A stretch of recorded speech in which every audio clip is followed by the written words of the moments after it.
Welcome to my channel M 1 billion voice.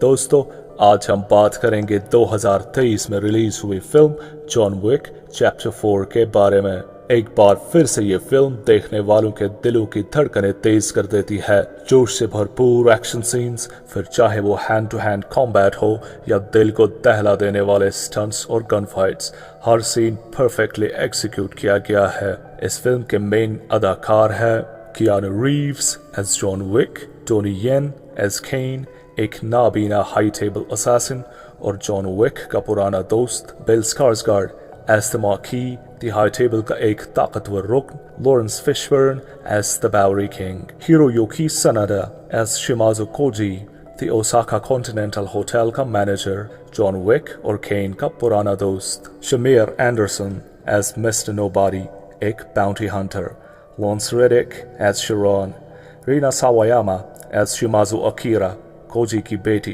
Marco Zaror as Chitty, Scott Adkins as Killer, Clancy Brown as the Harbinger, The High Table का एक अहम रुकन, Ian McShane as Winston। यह film John Wick series की अब तक की आखिरी फिल्म है। इस फिल्म में John Wick the High Table को बर्बाद करने का बेड़ा उठा लेता है। इस काम में विक का साथ उसके पुराने दोस्त विंस्टन और द बावरी किंग देते हैं, लेकिन इस बार जॉन का सामना एक ऐसे दुश्मन से है जिसकी मुट्ठी में पूरी दुनिया की ताकतवर कुव्वतें हैं। ऐसी कुव्वतें जो जॉन के पुराने दोस्तों को भी उसका दुश्मन बनाने की सलाहियत रखती है। क्या जॉन अपने मकसद में कामयाब हो पाएगा? शुरू करते हैं जॉन विक चैप्टर 4 की मुख्तसर सी तफसील। फिल्म की शुरुआत में हम देखते हैं कि जॉन ने बावरी किंग के पास पनाह ली है। वो एक हॉल में पंचिंग बैग पर तब तक मारता है जब तक उसके हाथों से खून नहीं निकलता। तो बावरी किंग हॉल में आके जॉन से पूछता है कि क्या वो दी हाई टेबल को बर्बाद करने के लिए तैयार है। तो जॉन जवाब में कहता है कि हाँ। उसके बाद जॉन मोरक्को जाता है और द एल्डर के आदमियों का रेगिस्तान में पीछा करते हुए एक एक करके इस दुनिया से रवाना कर देता है। उन सबको ठिकाना लगाने के बाद जॉन द एल्डर के पास जाके अपनी अंगूठी तलब करता है जो उसने अपनी कटी हुई उंगली के साथ एल्डर को बतौर निशानी पेश की थी। द एल्डर जॉन से कहता है कि उसके पास तो वो अंगूठी है ही नहीं। ये सुनते ही जॉन द एल्डर के सर में 2 गोलियां मारकर उसे इस दुनिया से रवाना कर देता है। न्यूयॉर्क में द हाई टेबल का रुकन हार्बिंजर विंस्टन और शेरॉन को तलब करता है ताकि वो मार्की डी ग्रेमो से मिल सके, जिसे द हाई टेबल ने जॉन से बदला लेने के लिए मुंतखब किया था। मार्की विंस्टन को बहुत बेइज्जत करता है क्योंकि वो जॉन को मारने में नाकाम हुआ। मार्की ये भी जानता है कि जॉन ने द एल्डर को मार डाला है। नतीजे के तौर पर मार्की विंस्टन के न्यूयॉर्क कॉन्टिनेंटल होटल को जमींदोज कर देता है और उसको एक्सकम्युनिकारो भी बना देता है। इतना ही नहीं, मार्की विंस्टन के जख्मों को मजीद गहरा करने के लिए उसी की आंखों के सामने शेरॉन के सीने में गोली उतार देता है। विंस्टन अपने दोस्त शेरॉन को मरते हुए देखकर अंदर से टूट जाता है। फिर हम देखते हैं कि पेरिस में रिटायर्ड नाबीना असैसिन केन एक पार्क में अपनी बेटी मिया को वायलिन बजाते हुए सुन रहा है। उसी वक्त केन को मार्की की तरफ से बुलावा आता है। केन जुर्म की दुनिया से रिटायर हो चुका है, मगर उसकी बेटी की जान की हिफाजत के लिए उसे द हाई टेबल के लिए फिर से काम करने को राजी किया जाता है। उधर जॉन ओसाका कॉन्टिनेंटल होटल में पनाह लेने के लिए जाता है, जिसे उसका पुराना दोस्त शिमाज़ु कोजी चलाता है। शिमाज़ु की बेटी अकीरा उस होटल की रिसेप्शनिस्ट है। कोजी जॉन से उस होटल की छत पर मिलता है और जॉन को चुपके से पनाह देने के लिए तैयार हो जाता है, लेकिन अकीरा को जॉन का वहां रुकना ठीक नहीं लगता। कुछ देर बाद ही मार्की का दाया हाथ चिरी वहां अपने आदमियों के साथ आ जाता है। कोजी के आदमी चिरी और उसके आदमियों से भिड़ जाते हैं, मगर चिरी के आदमी ऊपर छत तक पहुंच ही जाते हैं। वहां जॉन उनका इस्तकबाल अपने तरीके में बंदूक और कारतूसों की बारिश से करता है। कोजी के आदमी द हाई टेबल के बहुत से असासिन्स को ठिकाने लगा देते हैं। फिर केन वहां आ जाता है और हाई टेबल की तरफ से लड़ते हुए कई जगह अपने गैजेट्स लगाता है, जिससे उसे पता चले कि खोजी के आदमी कहां कहां छुपे हुए हैं ताकि वो उनका सफाया कर सके। अकीरा भी इस लड़ाई में शामिल हो जाती है और चिड़ी के कई आदमियों को मौत की नींद सुला देती है, लेकिन वो कुछ देर लड़ने के बाद ही जख्मी हो जाती है। जॉन अकीरा और खोजी की मदद करता है और उनको खतरे से दूर ले जाता है। कुछ देर बाद केन और जॉन का आमना सामना होता है। ये दोनों पहले बहुत ही अच्छे दोस्त थे, लेकिन किस्मत का खेल कि जिंदगी इन दोनों को इस मोड़ पे खड़ा कर देती है जहां ये एक दूसरे के जानी दुश्मन बन जाते हैं। केन जॉन को मारने में हिचकिचाहट महसूस करता है, मगर अपनी बेटी की जान की खातिर उस पर हमला कर ही देता है। जॉन और केन थोड़ी देर लड़ते हैं, फिर जॉन किसी तरह से वहां से फरार हो जाता है। इस सारी लड़ाई के दौरान एक स्नाइपर जिसका नाम मिस्टर नोबॉडी है, वो अपने जर्मन शेफर्ड के साथ ये सब देख रहा है। मिस्टर नोबॉडी हाई टेबल के कुछ कातिलों को दूर से ही मार डालता है ताकि वो जॉन को कोई नुकसान न पहुंचा सके। मिस्टर नोबॉडी जॉन के सर पर रखा गया दी हाई टेबल का इनाम अकेले ही हासिल करना चाहता है, मगर उसे लगता है कि $20 मिलियन की सुपारी काफी नहीं है, इसीलिए वो सुपारी की रकम बढ़ाने के गर्ज से जॉन की मदद करता जा रहा है। जैसे ही खोजी और उसकी बेटी अकीरा उस होटल से भागने लगते हैं तो उनका सामना केन से होता है। खोजी और केन अच्छे दोस्त हैं, मगर यहाँ हालात ने इनको एक दूसरे के खिलाफ खड़ा कर दिया है। खोजी केन को जॉन के पीछे जाने से रोकता है और दोनों आपस में भिड़ जाते हैं। केन अपनी दोस्ती के खातिर खोजी को वहां से भागने के कई मौके फराहम करता है, मगर खोजी लड़ता रहता है, यहाँ तक कि केन मजबूर होकर अपनी तलवार से खोजी पर एक जानलेवा वार कर देता है। अकीरा अपने वालिद को अपनी गोद में लिए हुए केन को मारने के लिए तलवार उठाती है, मगर खोजी उसे ऐसा करने से मना कर देता है क्योंकि वो नहीं चाहता कि अकीरा का भी हाल वही हो जो उसका हुआ। खोजी मरने से पहले बेटी को कहता है कि वो दोबारा मिलेंगे। उसके बाद अकीरा एक ट्रेन स्टेशन में जॉन से मिलती है और उसे अपने वालिद की मौत का जिम्मेदार ठहराती है और उससे कहती है कि या तो वो केन को मार डाले या फिर अकीरा ही खुद ही ये काम करेगी। उधर विंस्टन द बावरी किंग से मुलाकात करता है। उन दोनों को पता है कि जॉन के करीबी दोस्त होने की वजह से वो दोनों दी हाई टेबल के निशाने पर है। दूसरी तरफ हरबिंजर ओसाका कॉन्टिनेंटल में गैर जरूरी खून खराबा होने की वजह से मार्की को तलब करता है। मार्की का कहना है कि न सिर्फ जॉन को मारना जरूरी है बल्कि दुनिया से उसका नामो निशान खत्म करना भी जरूरी है, क्योंकि लोग समझने लगे हैं कि जॉन को कोई छू भी नहीं सकता। इसके बाद मिस्टर नोबॉडी मार्की से मिलता है और जॉन की सुपारी $23 मिलियन करने को कहता है। मार्की एक चाकू मिस्टर नोबॉडी के हाथ के आर पार कर देता है और उससे कहता है कि अगर सुपारी लेने की हिम्मत है तो चाकू को निकालने के बजाय अपना हाथ पीछे खींच लो। मिस्टर नोबॉडी अपनी उंगलियों के दरमियान काटते हुए चाकू से अपना हाथ पीछे खींच लेता है और ऐसे वो जॉन पर रखी गई सुपारी की रकम को $20 मिलियन से बढ़ाकर $23 मिलियन करा देता है। जॉन शेरॉन के मकबरे पर विंस्टन से मुलाकात करता है और उससे उसके दोस्त की मौत पर ताज़ियत करता है। विंस्टन मार्की से बदला लेना चाहता है, इसीलिए वो जॉन को कहता है कि वो मार्की को 1-on-1 फाइट के लिए चैलेंज करे ताकि वो उसे हरा कर दी हाई टेबल के कहर से आज़ाद हो सके। अब तक किसी को ये पक्का पता नहीं है कि दी हाई टेबल में 1-on-1 ड्यूल्स होती है या नहीं। लोग इस बात को बस एक अफसाने के तौर पे जानते हैं। इस काम में जॉन की मदद सिर्फ उसका खानदान ही कर सकता है, लेकिन रॉस्का रोमा ने जॉन को खानदान से बेदखल कर दिया है। कोई और रास्ता न होने की वजह से जॉन उनकी मदद लेने के लिए तैयार हो जाता है। जॉन बर्लिन में रॉस्का रोमा का सफर करता है। वहां पहुंचते ही उसका इस्तकबाल एक शॉटगन के धमाके से होता है, जिसके बाद वहां का पादरी उसके गले में फंदा डालकर उसे लटका देता है। जॉन को देखने के लिए उसकी बहन काटिया आती है, जो जॉन से बहुत नाराज है क्योंकि उसने द एल्डर को मार डाला, जिसकी वजह से मार्की ने काटिया के वालिद की मौत का फरमान जारी कर दिया था। वो एक ही इंसान था जो जॉन को ड्यूल के लिए इजाजत दे सकता था। जॉन काटिया को अपनी मदद की पेशकश करता है ताकि वो अपने किए गए गुनाह की तलाफी कर सके।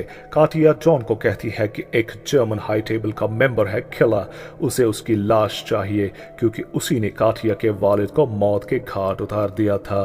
जॉन किला के नाइट क्लब में जाता है। वहां पहले से ही केन और मिस्टर नोबडी आए हुए हैं जो जॉन के हर पल की खबर रखते हैं। ये तीनों किला के साथ ताश खेलने बैठ जाते हैं। किला गेम में चीट करता है और अपने आदमियों को इन तीनों को खत्म करने का हुक्म सुनाता है। केन और मिस्टर नोबडी किला के आदमियों से लड़ने लगते हैं और जॉन किला के पीछे जाता है। ये सब किला के नाइट क्लब में क्लब मेंबर्स के सामने लड़ते हैं, लेकिन उनको सुरूर में इस बात का कोई एहसास ही नहीं है कि वहां क्या हो रहा है। जॉन किला के गले पर ताश के एक पत्ते से गहरा जख्म कर देता है और उसके आदमियों को मारकर किला से लड़ता है। किला अपना पूरा जोर लगाता है, मगर जॉन की फुर्ती के सामने किला की एक नहीं चलती और आखिरकार जॉन किला को सीढ़ियों से नीचे फेंक देता है, जिससे उसकी गर्दन टूट जाती है। जॉन किला का एक सोने का दांत सबूत के तौर पर अपने साथ ले जाता है ताकि वो काटिया को दिखा सके कि उनके वालिद का कातिल अब इस दुनिया में नहीं है। कातिया मुतमईन होकर जॉन को खानदान में वापस लेने का अमल करती है और जॉन को ड्यूल के लिए अपना सपोर्ट दे देती है। इसके बाद विंस्टन मार्की के पास जॉन के चैलेंज का ऑफिशियल दस्तावेज लेके पहुंच जाता है। मार्की के लाख मना करने के बावजूद विंस्टन मार्की को यकीन दिलाता है कि वो हाई टेबल की रसूमात के साथ बंधा हुआ है, इसीलिए उसे ड्यूल के लिए मना करने का कोई हक नहीं बनता। विंस्टन ये शर्त पे रखता है कि अगर जॉन को ड्यूल में कामयाबी हासिल हुई तो विंस्टन के सर से एक्सकम्युनिकारो का दाग हटा दिया जाएगा और उसका न्यूयॉर्क कॉन्टिनेंटल होटल फिर से आबाद किया जाएगा। मार्की विंस्टन को कहता है कि अगर जॉन हार गया तो विंस्टन को भी मौत के घाट उतार दिया जाएगा। फिर जॉन और मार्की की मीटिंग होती है जिसमें हार्बिंजर तय करता है कि ड्यूल की शराइत और ड्यूल का तरीका क्या होगा। ये दोनों पेरिस में सैक्रे-क्योर में तलुए आफ्ताब के वक्त मिलेंगे और दोनों के हाथ में एक जोरदार बंदूक होगी जिससे ये लड़ेंगे। अगर इन दोनों में से कोई एक वक्त पर तयशुदा जगह पे नहीं पहुंचा तो उसे भगोड़ा समझा जाएगा और वो कत्ल कर दिया जाएगा। केन मार्की के बदले जॉन से लड़ेगा और अगर केन ने जॉन को मार डाला तो उसकी बेटी मिया को हाई टेबल की पकड़ से आजाद कर दिया जाएगा। ड्यूल से पहले जॉन एक चर्च में जाता है और वहां अपनी बीवी हेलन को खराज तहसीन पेश करता है। वहां उसे केन भी मिलता है और दोनों दोस्ताना अंदाज में बात करते हैं। केन जॉन को अपनी मजबूरी के बारे में बताता है कि क्यों उसे उससे लड़ना पड़ रहा है। वहां से निकलने के बाद जॉन विंस्टन और द बावरी किंग से मिलता है जो जॉन को एक नया बुलेट प्रूफ सूट और एक निहायत ही सोफिस्टिकेटेड बंदूक दे देते हैं। दूसरी तरफ हार्बिंजर मार्की को आगाह करता है कि अगर जॉन ने उसे ड्यूल में मार डाला तो हाई टेबल की बुनियादें हिल जाएगी। ये यकीनी बनाने के लिए कि जॉन तयशुदा जगह पे वक्त पर ना पहुंच सके, मार्की अपने मुहाफिज चिरी और उसके आदमियों को भेजता है। एक अंडरवर्ल्ड रेडियो डीजे रेडियो पर जॉन पर रखी गई सुपारी के बारे में सारे असैसिन्स को बता देता है कि जो भी जॉन को सुबह होने से पहले मार डालेगा सारी की सारी सुपारी की रकम उसी को मिलेगी। जैसे ही जॉन सैक्रे-क्योर के लिए निकलता है, कातिल एक के बाद एक जॉन पर टूट पड़ते हैं। जॉन सबसे निपटता हुआ आगे बढ़ता है। आगे बढ़ते हुए जॉन कई कातिलों को गोलियों से छलनी कर देता है और कई कातिल ट्रैफिक में गाड़ियों की टक्कर से भी मारे जाते हैं। द हाई टेबल उस एरिया के कातिलों को जॉन के हर पल की खबर देता रहता है। जॉन लड़ता हुआ एक वेयरहाउस में अपनी जान बचाने के लिए पहुंचता है। वहां मिस्टर नोबडी दूर से ही निशाना लगाकर जॉन की मदद करता रहता है ताकि आखिर में जॉन को मारकर सुपारी की सारी रकम वो ही हासिल कर सके। वो मार्की को कॉल करके जॉन पर रखी गई सुपारी की रकम को $40 मिलियन करवा देता है, जिसे सुनते ही और भी कातिल जॉन पर भूखे भेड़ियों की तरह टूट पड़ते हैं। इन सब से लड़ता हुआ जॉन आखिरकार सैक्रे-क्योर की सीढ़ियों तक आ पहुंच जाता है।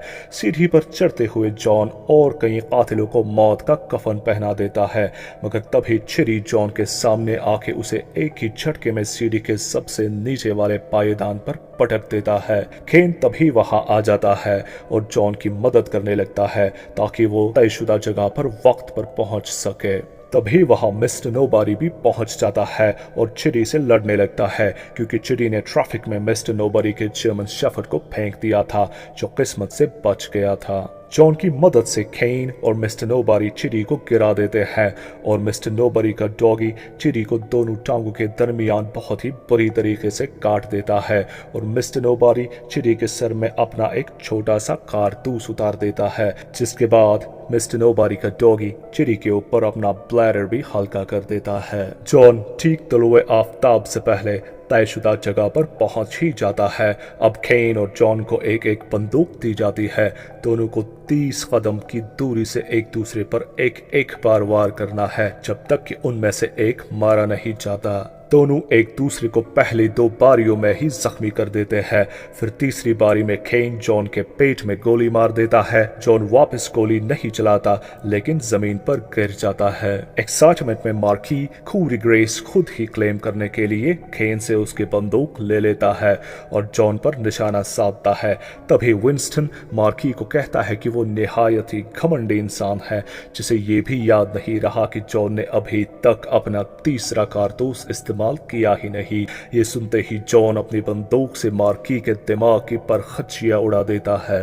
हार्बिंजर यह फैसला देता है कि जॉन, विंस्टन और केन सब अब हाई टेबल के कहर से बरी हो गए हैं। सभी राहत की सांस लेते हैं और जॉन सीढ़ियों से नीचे उतरता हुआ अपनी बीवी हेलन का नाम लेता है और उसके ख्यालों में थोड़ी देर के लिए खो जाता है और उसी के साथ नीचे गिरकर बेहोश हो जाता है। क्या जॉन को आखिरकार आजादी मिल ही गई? अगले सीन में विंस्टन और बाउरी किंग जॉन की कब्र के पास खड़े हुए हैं।